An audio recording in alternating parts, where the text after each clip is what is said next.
On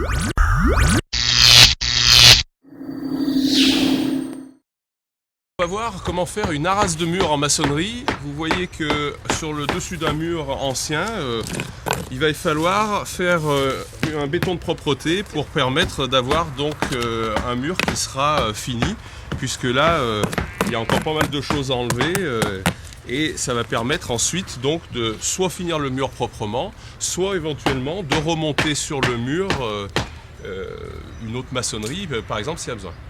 Donc pour faire cette arase, plusieurs choses. D'abord on va bien nettoyer tout ce qui s'enlève. Hein, on va bien piquer pour faire des points d'accroche pour le béton qu'on va faire après. Et une fois qu'on aura donc bien dépoussiéré, on va rincer le dessus du mur et on va faire un coffrage. Donc le coffrage, ça va être mettre des planches de chaque côté, de niveau, et ensuite couler du béton. Donc on va voir comment on fait ça.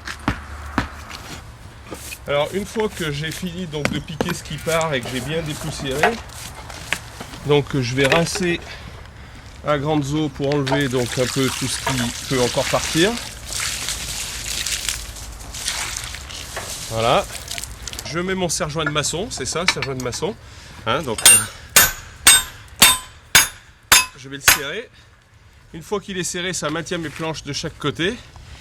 Je réglerai après le niveau et je les recalerai comme il faut. Donc je vais en mettre 2 pour travailler sur cette portion de mur.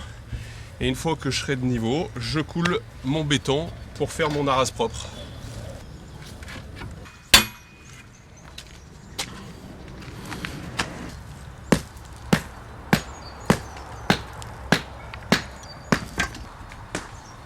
Donc je finis de caler de niveau mon coffrage. Ça c'est bon pour le haut. Donc je fais la même chose en bas, c'est-à-dire que je desserre mon serre-joint, je remonte ma planche jusqu'à ce que je sois de niveau. Et mon coffrage sera prêt. Donc là on a fini donc notre coffrage. Là on est sur un autre bout de mur que ce matin, mais même principe. Donc planche mise de niveau.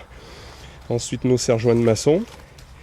Et puis là, on va commencer à couler le béton. Oui, je suis essoufflé parce que la maçonnerie, c'est difficile. Et donc, on va commencer donc, sur les endroits les plus épais à remettre des pierres pour boucher donc, les trous pour que le béton ne coule pas à travers.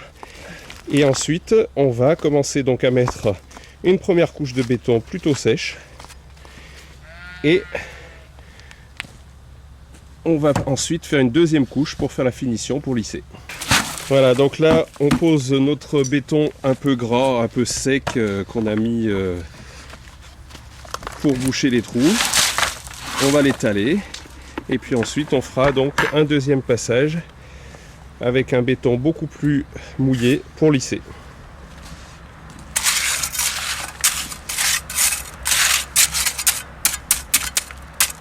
On fini le remplissage avec le béton un peu sec. On a mis des pierres pour boucher les trous. Et ensuite, on finit d'étaler. Les prochaines fournées, ce sera du beaucoup plus liquide pour pouvoir lisser.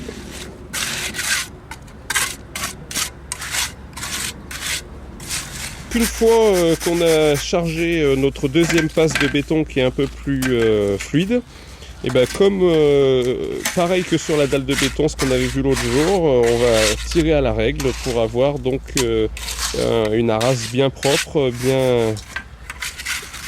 bien nette. Donc on étale, on met là où il manque, et ensuite, une fois qu'on a mis là où il manque, on repasse la règle et on tire à chaque fois pour enlever le surplus et pour lisser donc le dessus de la rase.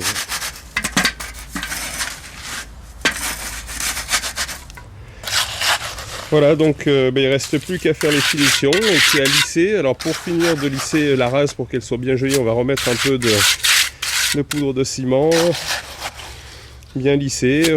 Et puis vous avez votre arase de mur qui est faite, on laisse sécher et puis vous décoffrez en laissant au moins 72 heures.